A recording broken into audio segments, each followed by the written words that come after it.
You talked about how great managers handle underperformers. And how every team has people that underperform, that are, for whatever reason.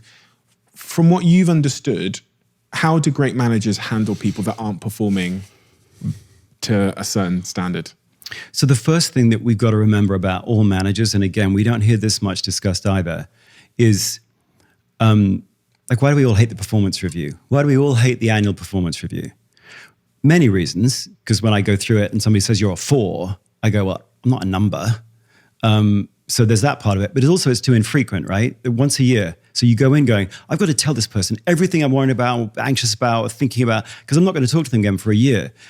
It's too infrequent. The best managers know that the world moves quickly. There's 52 little sprints. That's a year, 52 little sprints. So the best managers are checking in with each of their people, really light touch, like 10 minutes, 15 minutes, but every week, one-on-one, every week, one-on-one. Really simple questions like, what'd you love last week and loathe? What are your priorities this week? How can I help? But like that every week, because remember, the goals you set at the beginning of the year are irrelevant by the 3rd week of the year. I mean, we're in the middle right now of like all sorts of global conflict. We didn't know that 3 weeks ago. So we also know from data, by the way, people don't go back in and check their goals. So less than 4% of people, once they set a goal at the beginning of the year, maybe there's a software program that records it or whatever, they don't go back in and check it. But we all know it changes so dramatically even in the next couple of weeks. So the first thing is the best managers are frequently going, how was last week? How was next week? It's really this sort of that rhythm. It's like 52 little sprints like that. And of course, that means if you've got an underperformer, you are hitting it really early. You don't wait until December and go, you have had a bad year. You're a 2, right? You're hitting it every week.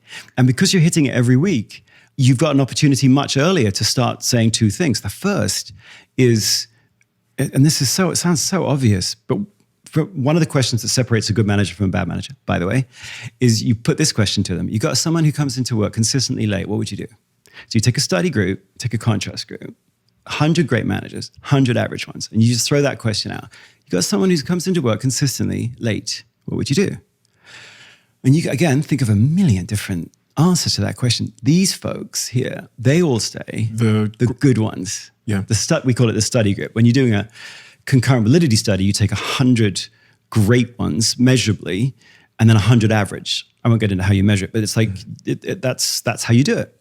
And anyway, these ones here, their top of mind response, unprompted, is, I would ask why, before I do anything else. I would say, why are you coming in late? Maybe is it a bus issue? Did you miss that? You got something with your kid? Is it a drop-off time? Should I change your start time to 9:30 so you can get your kid? Why? If you start by assuming this is a real human, you start by assuming this person's not trying to get one over on you, which is kind of an interesting mindset. It's like the best managers start, I think Douglas McGregor called it Theory X. You start by assuming that people want to do good work. And so if someone's underperforming, you start by assuming there's something going on that I don't know.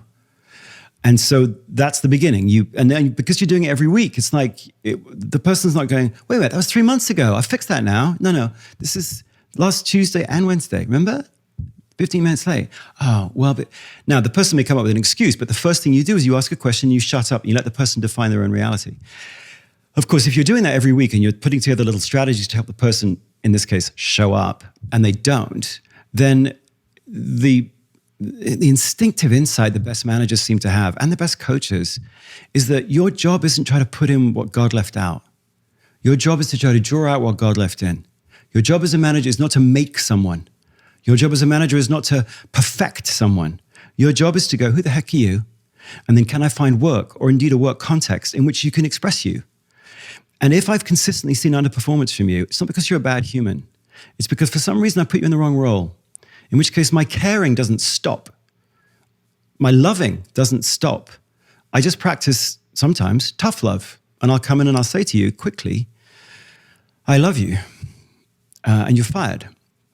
And I still love you because this job, I put you in it, maybe.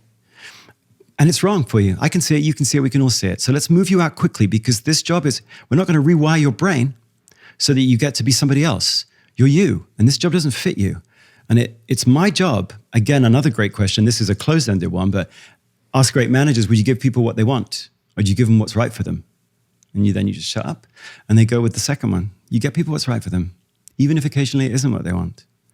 So, I mean, there's more to it than that, of course, but in terms of how best managers deal with poor performers, frequency, ask questions and shut up, and then stop trying to rewire people's brains. Most of high performance is a function of talent role fit. And when you get low performance, it's because the person's not a bad person. It's because they misfit. And I bet you've seen that with your people. You've had 1,000. So I bet you moved some people sometimes, not always, but you go from a C-, so frustrating. And then you tweak the job, even just a little. And you're like, who are you? And they're extraordinary. Yeah. That's why I always hate the stuff where people go, well, they're an A player. It's like, stop categorizing people. A players depend upon which flipping role you put them in. I could take your A player, I'll make him a D. So there's no A players. There's just people who really fit their role and get real joy from it and have mastery in it, et cetera, et cetera. And then there's people that don't. I bet you've been a B- in some things. 100%. Right, me too. Put me in finance, I'm an E. Yeah, right. Oh, he's an A player. Have you seen his spreadsheets? Yeah. So that's that notion of like, I'm not trying to fix you. I'm trying to see you and then find roles in which you can express you. As woo-woo as that sounds, you and I both built businesses. We know it's like, no, that's not woo at all. That's a good night's sleep. That's what that is. When you've got a person in a team that you go, ooh, that's a thing of beauty.